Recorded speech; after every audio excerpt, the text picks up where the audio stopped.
جب شیطان کو جنت سے نکالا جا رہا تھا تو شیطان نے کہا، اے میرے پروردگار، میں تیرے بندوں کو بھٹکاتا رہوں گا، دائیں سے بائیں سے، آگے سے پیچھے سے۔ تو اللہ پاک نے فرمایا، چاہے تو میرے بندوں کو دائیں سے بائیں سے، آگے سے اور پیچھے سے بھٹکاتا رہے، پھر بھی دو جگہ رہ جائیں گی، ایک اوپر سے اور ایک نیچے سے۔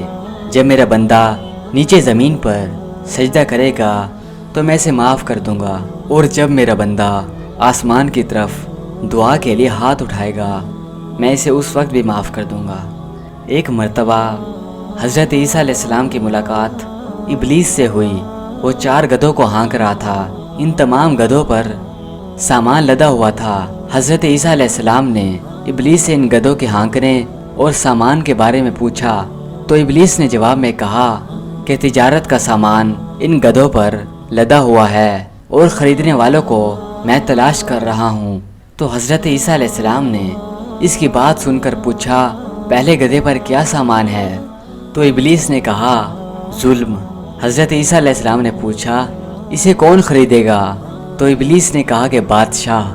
دوسرے گدھے کے بارے میں پوچھا، اس گدھے پر کیا لدا ہوا ہے؟ تو ابلیس نے کہا، حسد ہے۔ اور حضرت عیسیٰ علیہ السلام نے پوچھا، کون خریدے گا؟ تو شیطان کہنے لگا، علماء کرام۔ حضرت عیسیٰ علیہ السلام نے پوچھا، تیسرے گدھے پر کیا رکھا ہوا ہے؟ تو ابلیس نے کہا، خیانت ہے۔ تو حضرت عیسیٰ علیہ السلام نے فرمایا، کون خریدے گا؟ تو شیطان نے کہا، تاجر۔ پھر چوتھے گدھے کے بارے میں پوچھا، اس گدھے پر کیا لدا ہوا ہے؟ تو ابلیس نے کہا، مکر و فریب۔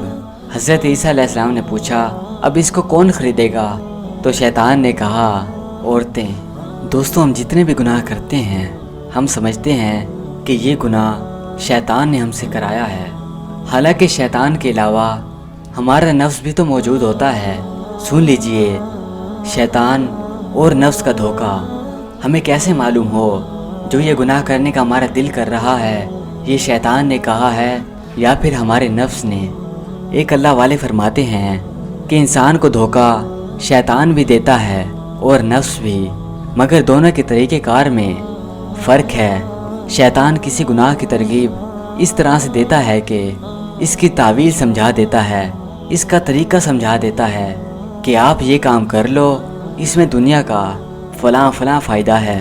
جب ہمارے ذہن میں گناہ کرنے کا ارادہ پیدا ہو تو یہ سمجھ لیجئے یہ شیطان کا دھوکہ ہے، اور جب کہ نفس گناہ کی ترغیب لذت کی بنیاد پر دیتا ہے، کہتا ہے کہ یہ گناہ کر لو، بڑا مزہ آئے گا۔ ہمیں شیخ کی ضرورت نفس اور شیطان کے دھوکوں ہی سے بچنے کے لیے ہوتی ہے۔ امید ہے دوستوں آج کی اس ویڈیو نے آپ کے علم میں ضرور اضافہ فرمایا ہوگا۔